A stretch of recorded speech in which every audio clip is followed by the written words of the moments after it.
Ice plant at appliances sa isang bahay sa Cebu City pinaaandar gamit ang solar power energy.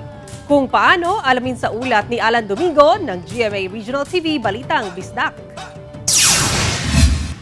Kung sa iba perwisyo ang dulot ng matinding init para sa isang konsyal at engineer sa Cebu City, biyaya ang dulot ng init na araw. Pinapagana ng solar power ang kanyang ice plant at ang appliances sa loob ng katabi nitong bahay sa barangay Talamban sa Cebu City. Sa tulong ng malalaking solar panel, kinukulikta nito ang enerhiya mula sa araw. Iniipon sa isang storage na siya namang ginagamit sa pag-supply ng kuryente sa mga kagamitan. Ikan sa controller, iyang gi-charge ang atong mga battery.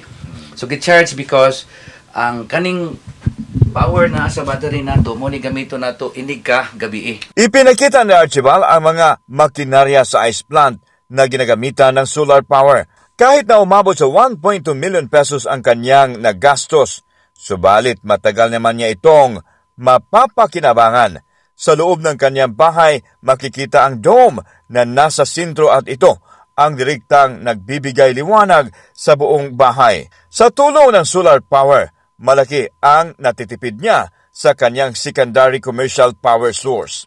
Ang energy sa sun, akong gingon ganina Alan nga infinite.